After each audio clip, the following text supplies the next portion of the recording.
Every trap is baited with something sweet. Hers was a party. A camera is a patient hunter. 400 faces came through that door. It wanted only hers.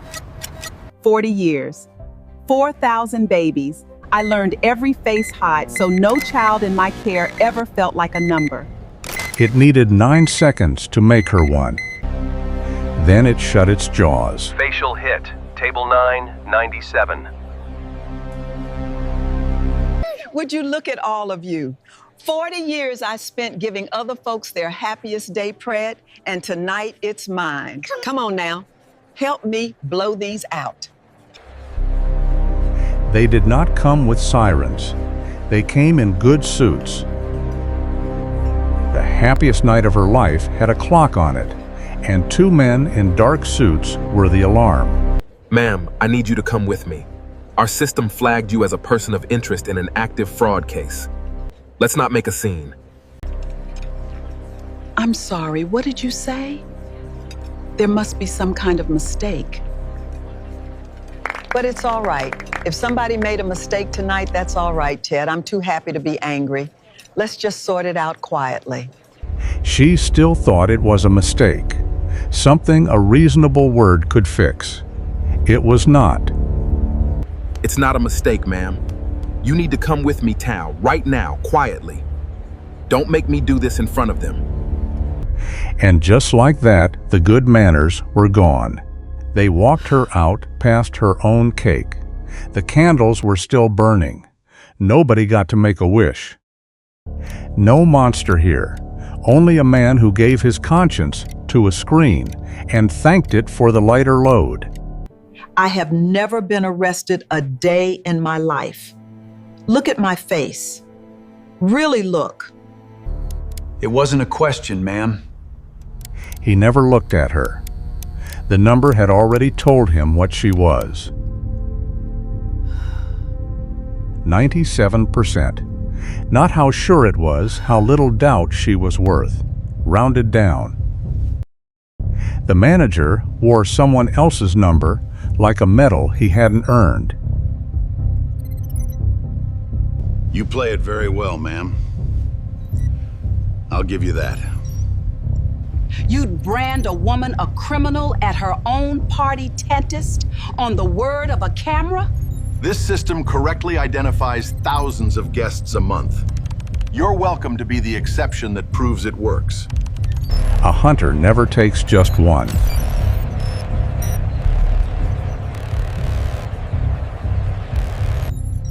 See? Busy night. He signed the order and stepped back into the light, certain the number would keep his hands clean. It was already keeping receipts. One had his name on it. The machine made one mistake it could not compute. It hunted a woman whose daughter hunts machines. She had watched this machine do this to strangers and called it her job. Now it had her mother in a chair. What mode is this running, Gay? One to many? Against a watch list? At what threshold? I'm not gonna get into the... Do you know the false match rate for a black woman over 60 at 982? Your vendor does. It's on the page nobody in this building ever read.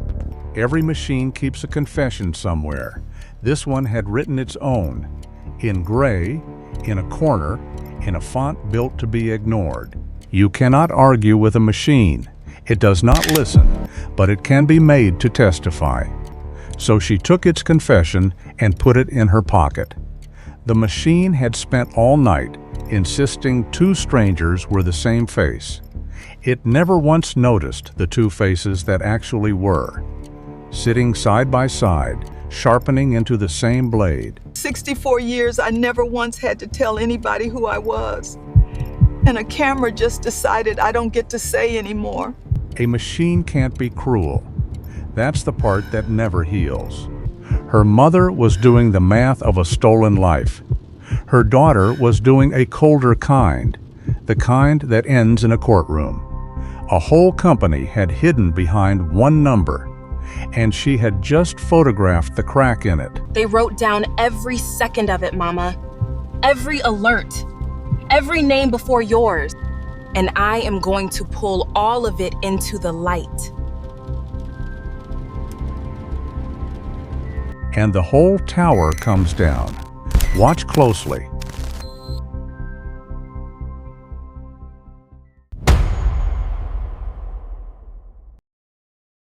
"9 minutes. That is all it took to turn a retired nurse into a suspect at her own party.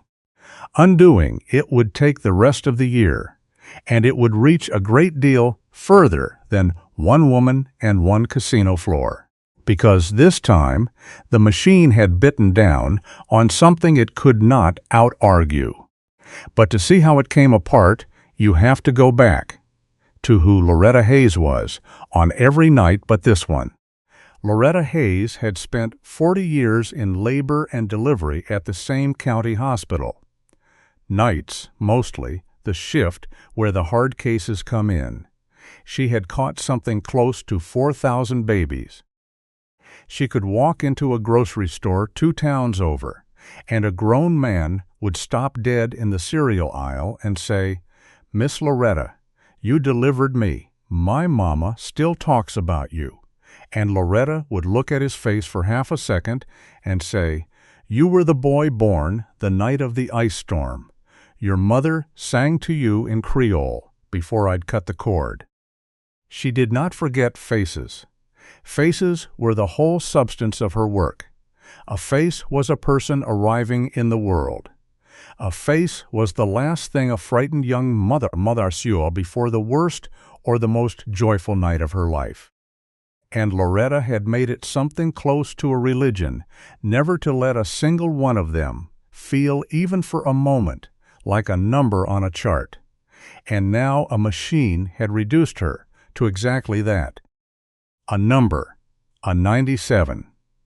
Her own mother had given her one sentence, a lifetime ago, in a kitchen in Memphis with the radio on, and Loretta had carried it every day since and handed it down to her daughter Simone the way you hand down a ring. Carry yourself, baby, so that nobody ever has to ask who you are. She had carried herself that way for 64 years, spine straight, voice low, twice as good and half as loud. Every single day, in a country that had made her earn the right to walk through a set of gold doors and order the crab cakes. This night was supposed to be the reward for all of it. Simone had booked the table because years ago her mother had mentioned just once that she'd always wanted to see the inside of the big resort on the river and never had the occasion. So Loretta had worn the navy dress, and on the lapel she had pinned the one piece of jewelry she owned that she had ever been truly proud of. A small enamel service pin the hospital had given her that very morning. 40 years. A tiny gold caduceus, the twined serpents, the wings. She kept touching it at the table without knowing she was doing it. In the back room, they asked her to empty her handbag onto the table. They banned her for life and flagged her name to a card fraud ring she had never heard of. A stranger's crime, stapled to a nurse's name. The days after were the bottom of it. Loretta stopped talking about the dinner. She had a way, honed over a lifetime, of going very still and very pleasant. And her family had long ago learned that the pleasantness was the exact place she stored the pain. She went to church. She made the grandchildren's lunches. When her grandson asked her, in the careful voice of a child who suspects he is asking something dangerous, why the men had made her leave, she smoothed his collar and told him that grown-ups make mistakes sometimes, and that the important thing was to know who you are, even when someone else forgets. She said it lightly. She went into the bathroom afterward and ran the water so no one would hear. 10 days later, a letter came. It was from Callaway Hospitality, and it was a small masterpiece of the form. It expressed sincere regret for any inconvenience Miss Hayes may have experienced in connection with their security protocols. It did not use the word sorry. It did not use the word wrong. What it offered, in exchange for her signature on a release of all claims, was a complimentary 2-night stay, a dinner voucher, and the discretionary removal of the associated image from their security records. "Make it go away, ma'am. Sign here, and we will make it go away, too." Loretta sat at her kitchen table with the letter and a pen for a long time. She was so tired, that is, the thing nobody puts in the story afterward. Not the anger, the tiredness, the bone-deep exhaustion of a woman who had spent 64 years carrying herself and was being offered, at last, a way to set the weight down. Signing meant it was over. Not signing meant living inside it. She held the pen above the line. She lowered it toward the paper, and then she stopped, because of the corner of the screen. Simone had shown her the photograph, had read her the gray line, had explained what watch list meant, and Loretta, who had spent 40 years constitutionally unable to walk past a person in distress, understood the one thing the letter was counting on her being too tired to understand. If the machine had done this to her, off a watch list, then somewhere there was a list. And if there was a list, there were other names on it, and some of them belonged to women exactly like her, who did not have a daughter who took machines apart, and who had already, quietly, out of that same exhaustion, signed. She set the pen down. "If I sign this," she said, "they get to keep the list, and I'll spend whatever years I've got left knowing I let them." She did not sign. Loretta would not sign. Her daughter would not stop. Simone Hayes had built systems like this one for a living. She knew exactly where the wires ran, so she started with the people it had already touched. Simone found the one person who had watched it happen from the inside and never said a word. A floor security officer who had carried it for a year.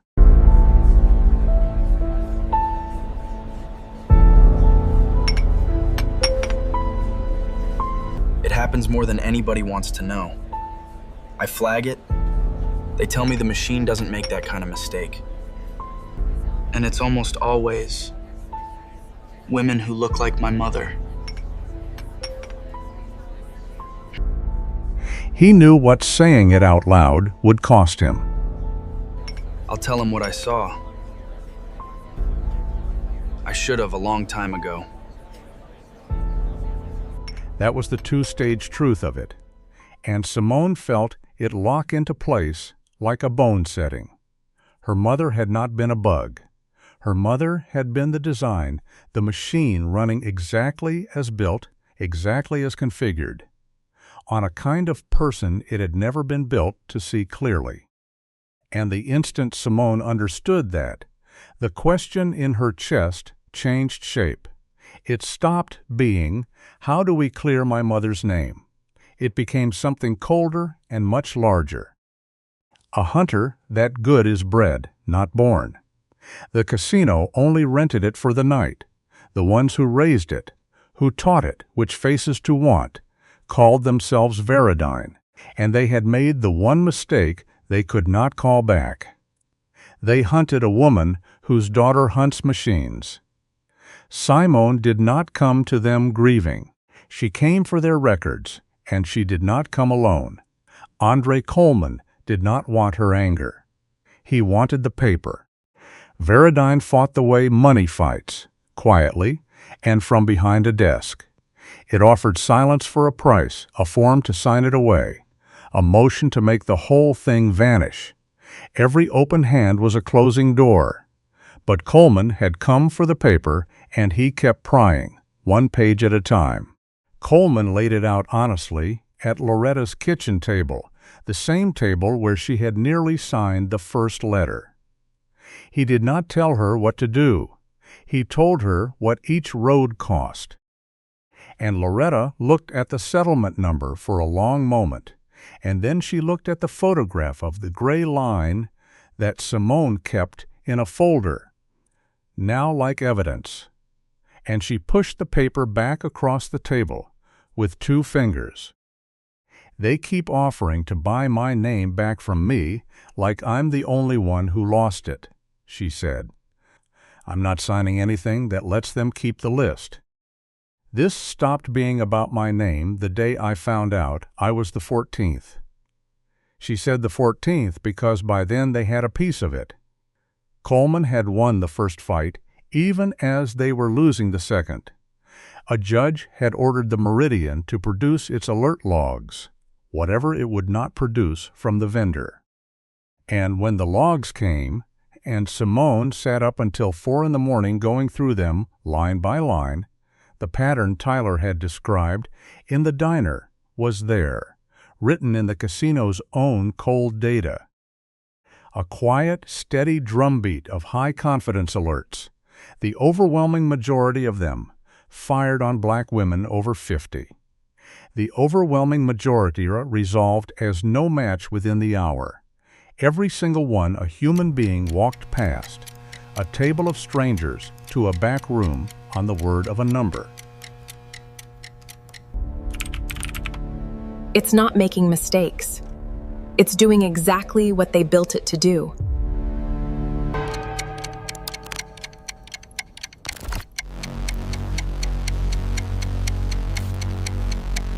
You weren't even the first, Mama.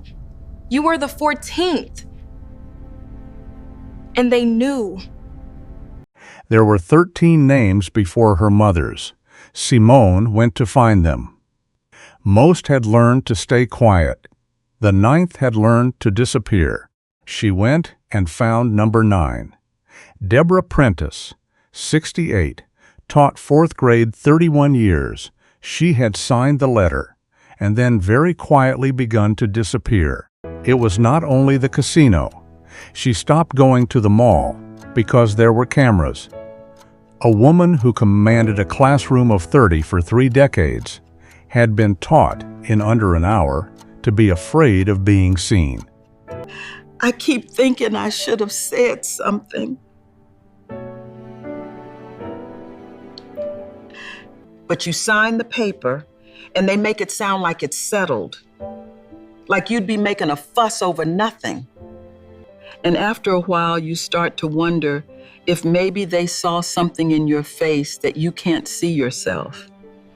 Whatever that machine decided it saw, it wasn't you. You spent your whole life being seen by children who trusted you. Don't let a broken camera be the thing that gets to say who you are.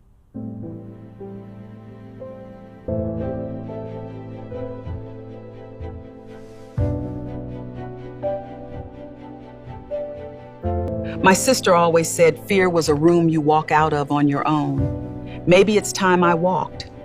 I'll stand with you. Veridine fought the subpoena for months. People do not spend that kind of money protecting a clean conscience. But the pattern in the casino logs was ugly enough that a second judge, reading it, was not inclined to let a trade secret claim bury it, and the order came down. And when Veridine's internal documents finally arrived, thousands of pages produced grudgingly on a Friday afternoon, the whole cold heart of the thing was sitting in there in black and white. Because Veridine had done the right thing once.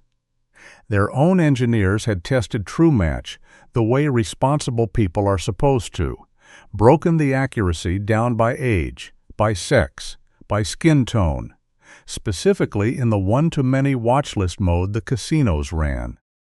And their own results, on their own letterhead, said precisely what the federal labs had been saying for years. In that mode, at the thresholds their clients used, the machine's false match rate on darker-skinned women ran an order of magnitude higher than on light-skinned men. The report proved the machine was unfair. It did not prove they knew. For that, You need a person, and buried in 10,000 pages, one name kept surfacing. Maya Okafor. A junior engineer who had run the numbers herself watched them come back damning and written it all down in an email nobody above her wanted to read. She had warned them, 2 years before the first lawyer ever called. Coleman went looking for the one person who had seen it coming and been ignored. You read the emails, so you already know I said something, and you already know exactly how much good it did. Back then, you were one voice they could file away. That's changed now. I'm not here for what you said. I'm here because you're the only one who can prove they heard it. Some companies fail because they never looked. Veridine looked. Their own engineer had measured the machine's cruelty down to the decimal in the exact mode the casinos ran. The numbers came back damning, in their own handwriting.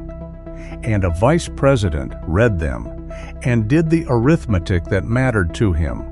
Fairness would cost contracts. He said no in 4 polite sentences. That is how the worst decisions get made now. Not with malice. With a spreadsheet and a rounding and a number that sounded clean enough to sell, 99.4. For 2 years, I told myself the same thing. That I'd done my part. That I'd put it in writing. Gone on the record. Kept my hands clean. But a warning you let them bury isn't a warning. It's an alibi. I didn't write that email to stop them. I wrote it so that one day I could prove it wasn't my fault.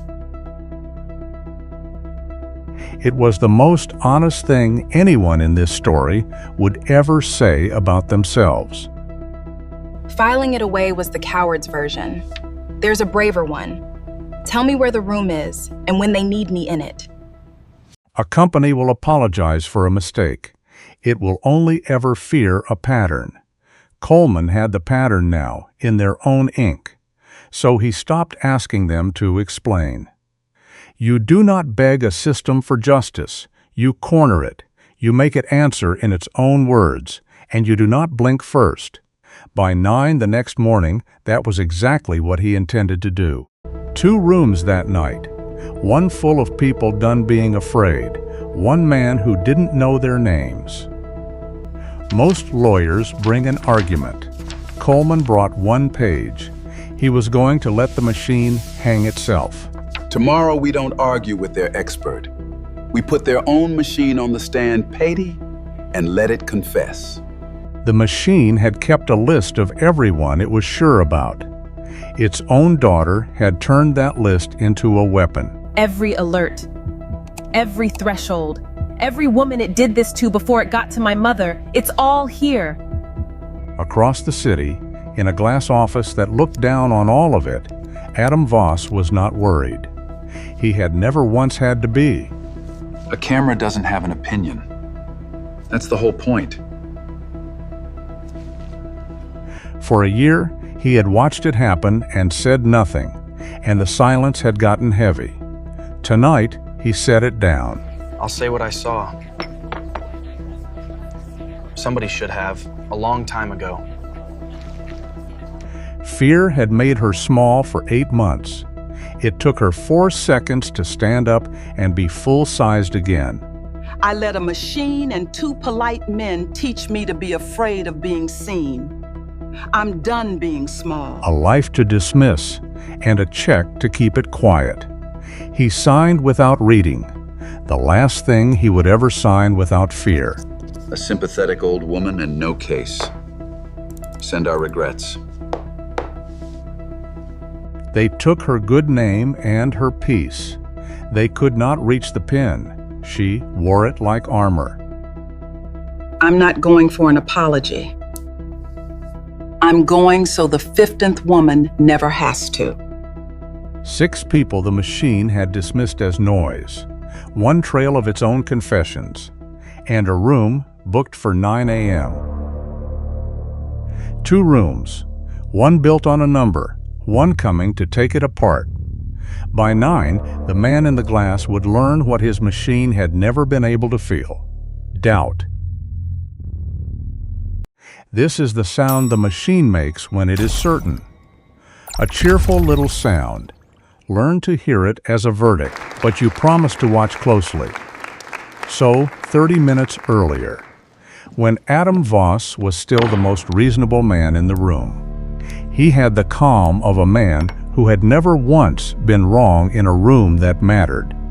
The system is 99.4% accurate. No technology is perfect. But I'd ask the Commission to remember what the alternative is. The algorithm itself does not see race. It sees patterns. It cannot be prejudiced. He said it looking straight at 2 women who had spent their whole lives being seen exactly wrong. And in the second row sat the woman his machine had called a felon, calm as deep water, waiting. Andre Coleman did not argue with the machine. He simply opened a door and asked it to keep talking. You tested it yourself, though, before you shipped it.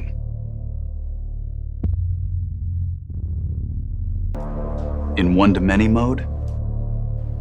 At the threshold your casino clients run. The question landed, and the hand that was so sure of its cufflink forgot what it was doing. He was still winning. He knew it. So Simone Hayes stood and asked for the one thing a talker cannot talk his way around. Don't put it on a slide. Turn the machine on. In this room. And let it do to these women exactly what it did to my mother. The company wanted a story about math. Karen Wells came to make it a story about a choice. Good systems exist. This isn't a story about technology failing. It's about one company that built a system they knew was unequal, set it to a dial they knew was unsafe, and sold it with the warning label torn off. I've read their own report. Now watch. 6 women from her mother's church, everyone past 50, everyone in her Sunday best, everyone that day a stranger to a machine about to know them far too well. Deborah Prentice went first. She was done being afraid of it in private. 94% sure a retired schoolteacher was a card cheat half her age, announced in the bright little voice of good news. 96, a choir director. A stranger's face and the cheerful little sound again. 93, 95, one after another. 6 deacons' wives called felons, in the voice a phone uses to say you have won something. A man who squared every object on his desk and let this one roll. What was on his face was not fear. It was subtraction, a graph you can argue with. 6 of your own aunts you cannot. The commissioners were not looking at a chart anymore. They were looking at their mothers, themselves.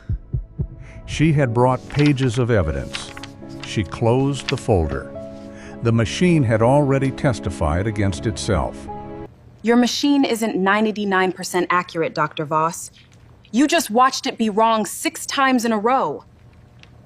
You measured it. Your own engineer begged you to fix it. And you sold it with the number turned around. One last chime. The machine catching one more innocent face. And then someone cut the power. The man who talked for a living had nothing left to say. So his hand squared a stack of papers he would never read from. The last thing on that table he could still control, and it controlled nothing. Nobody in that room needed the machine to tell them what they had just seen. He gathered himself to leave and straightened his cufflink, the same gesture he walked in with, emptied of everything it used to mean. No one arrested him. There is no law for this, not yet. But his name would never again appear in print without the word bias 3 lines down. The reasonable man was gone. Men like Adam Voss do not fear prison. They fear the second the room stops believing them, and it just did. The camera had an opinion after all. He had simply made sure it was his. And this, the ending he could not spin, he got in full. The list he built, the commission took up as its own. Every camera like it now has to show its work. The warning label they tore off, bolted back on, by law. The 2 women who had watched their own aunts flagged on that same screen did not forget it. They wrote it into law. This ordinance is adopted. Every recognition system in this city will publish its error rates. By race, by age, in the open. Or it will not operate here at all. They gave her back a name she had never actually lost. She stood, inclined her head, and sat down. She had never needed a machine to tell her who she was. Deborah Prentice walked back into the world, and she stopped checking the corners for cameras. She stood in front of a room of 9-year-olds and told them to hold their heads up. 94% it said I was.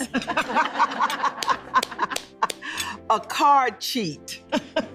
Honey, mine said 96. I beat you.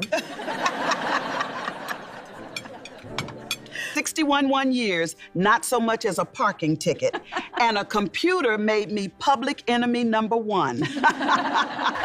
They had taken the machine's cruelest number and made it the funniest thing at the table. But it was Loretta who wouldn't sign. The rest of us just about disappeared. She's the one who dragged it into the light. To Loretta. To Loretta. A grown man stopped her in the cereal aisle. She'd delivered him 40 years ago, 3 in the morning. No dial set to 92 was taking that from her. A kitchen, gold at the end of the day. Her grandson asked her whether the machine had ever been sorry. A machine can't be sorry, baby. It didn't hate me. That was almost the worst part, that there was nobody in there to hate me. I spent 40 years learning faces, because a face is a whole person showing up in the world. So don't you ever hand your name to something that can't be bothered to learn it. Carry yourself, baby. Carry yourself so that nobody and nothing ever has to ask who you are. Everything Simone had fought for was this: an ordinary evening nobody got to take. A system has no face, but it keeps every receipt. And one day, those receipts stand up in a bright room and say your name back to you, correctly. Loretta Hayes could have signed the paper, taken the settlement, kept her head down, let the machine's version of her stand. She didn't.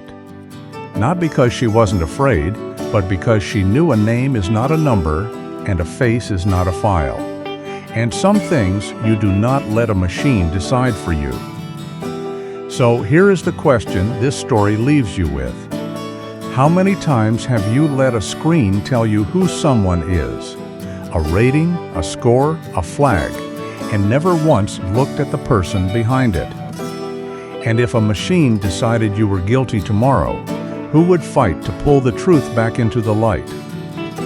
If this story reached something in you, tell us in the comments. Has a system ever gotten you wrong? What did it cost to be seen again? Stories like this are why this channel exists. The truth that refuses to stay buried. Subscribe and don't look away.